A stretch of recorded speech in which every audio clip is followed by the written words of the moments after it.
kids. How's everybody out there in YouTube land today? Today we are at Mickey D's, and we're going to have just a good old-fashioned normal meal.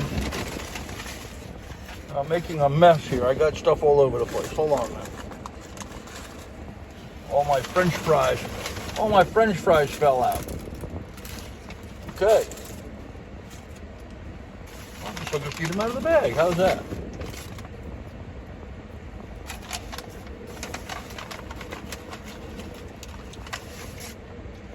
So an interesting happened this past couple days.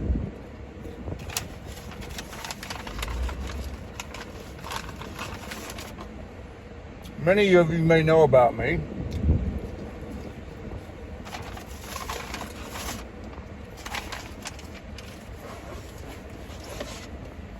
I'm divorced.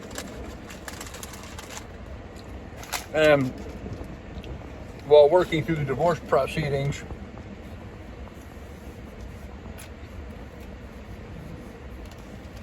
my ex-wife and I had a bit of a business failing on our property up in Alaska.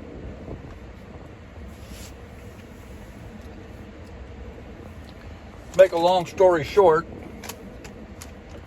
we were raising livestock and selling them, where people would pay us a deposit.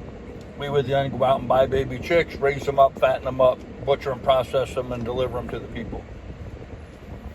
And Alaska's tough. It's a tough environment up there. And we were really running, at that time, we were literally on a shoestring potato, we were a shoestring budget. So we had a bunch of people give us deposits. Bought the baby chicks, bought all the feed necessary to get them to maturity, got all the baby chicks into our housing things that we use for them. This is May, June in Alaska. Had the heat lamps on, got the brooders down there, the how brooders, got the heat on with them. Everything's good. About a week or two into it, everything's doing fine. Chickens are putting on size, they're feathering out, they're doing awesome. Not our first batch. We've done multiple batches up there at this point. And in fact, in much colder weather. Anyhow, went to bed. Did not realize in the middle of the night the power went out. Baby chicks all huddled up in the corners, crushed themselves. We lost 450 out of 500 birds overnight. Without the finances or resources to go out and get replacements. Not immediately anyway.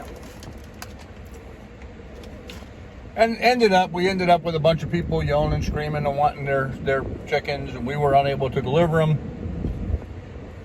nor were we able to refund. Spent all the money buying the baby chicks and buying the feed. We still had most of the feed. Nothing to feed it to. We did manage to get another order in about 2 weeks later, which now put us about a month behind in our production. Start all over again. At that point, word had gotten around. People were calling us up and canceling orders left and right.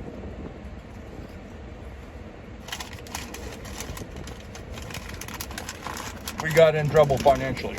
Real trouble. So, we ended up having to file bankruptcy.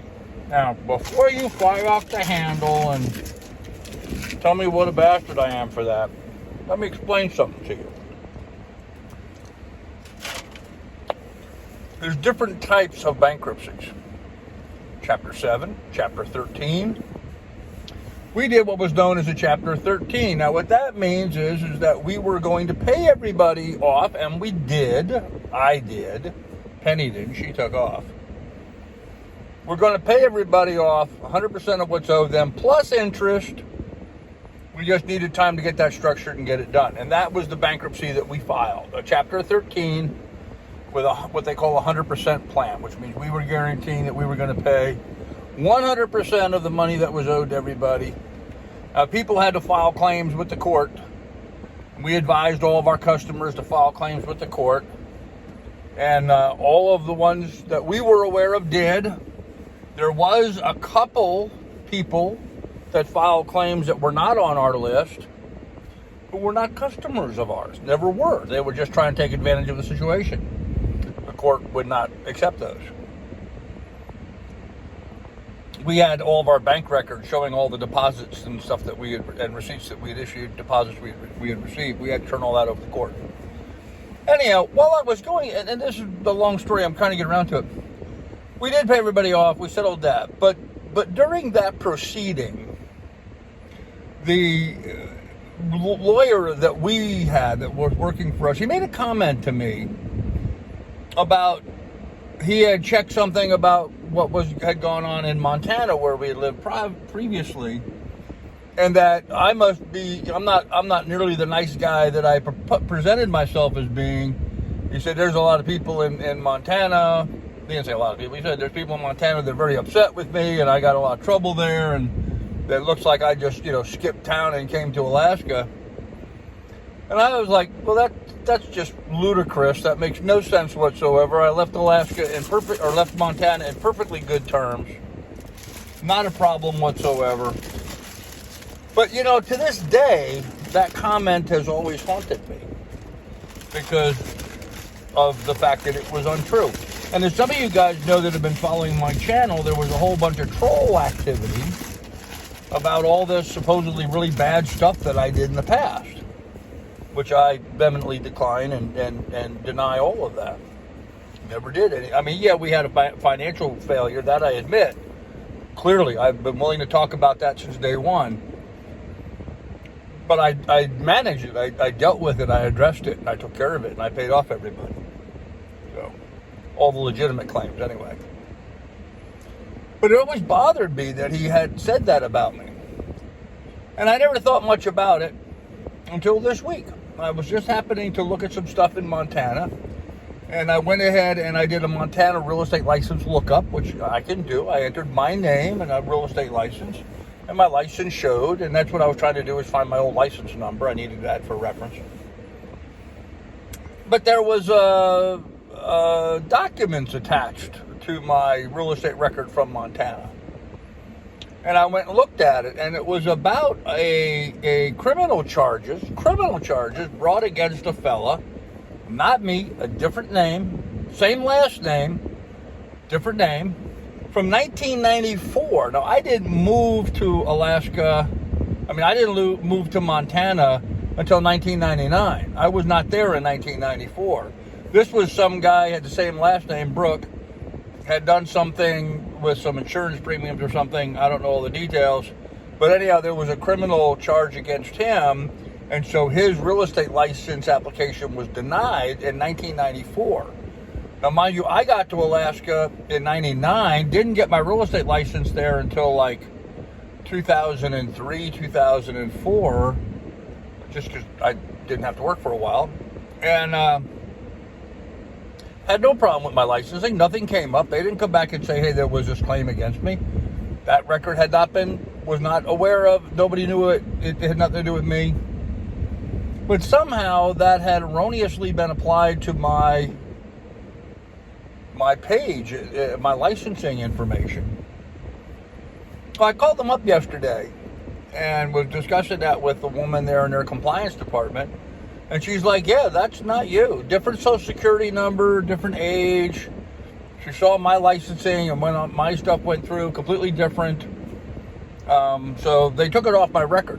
But, so I guess in retrospect now I understand his position and why he was saying that. But turned out it wasn't true. And if I had known about it then, I could have nipped that in the butt back then. But check your records. Go back and check your records, folks, because there could be some, just like, working on improving your credit, check your legal stuff too, because there could be some stuff on there that ain't you, that you're being held responsible for. So I was glad to get that resolved, but it gave me some clarity. Now I understand where he was coming from, because yeah, if I had seen that on my record, I would have been, well, if I'd seen it on somebody else's record, I'd been, yeah, not a very good guy. So anyhow, a double cheeseburger, the double cheeseburger and the small fry, $3 at McDonald's. $3. Hell of a deal. Not much of a sandwich.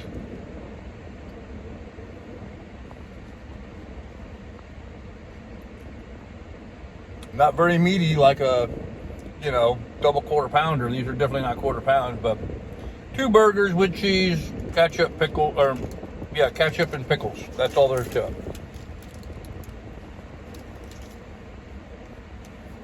Needs more ketchup, very dry.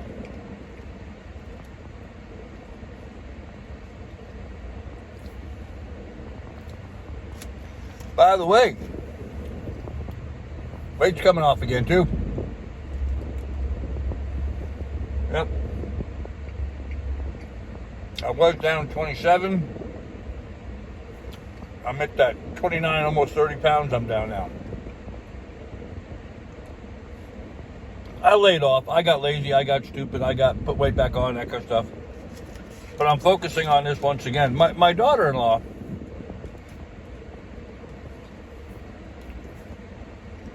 she thinks she has a weight problem.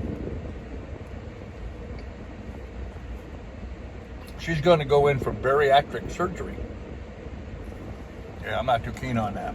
I'm not a big fan of that kind of stuff, but she feels she needs that help to help her get in shape. And so I challenged her to a race. I said, I'm going to race you. Maybe it'll help me stay on track as well. I said, I'm going to race you. I'm going to race you down to the bottom. So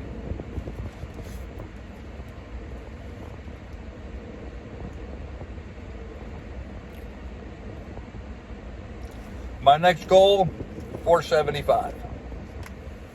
475 is my next goal.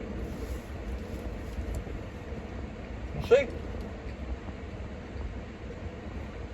Ultimately, I want to get down to like 250, 275, somewhere in there.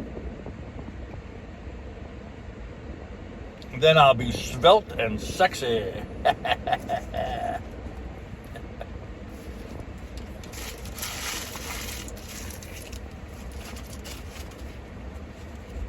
No, I'll just be the same old butthead I am now.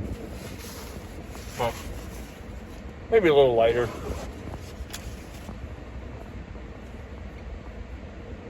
Maybe a bit more able to get outside and do stuff. And that's really why I'm concerned about it. My health, I'm perfectly healthy. I don't doctor for anything. But I'm looking at buying some land and starting my own homestead. That's going to require a certain amount of physical effort. And, boy, carrying that extra 250 pounds around with me all day, every day, would make that extra effort really difficult.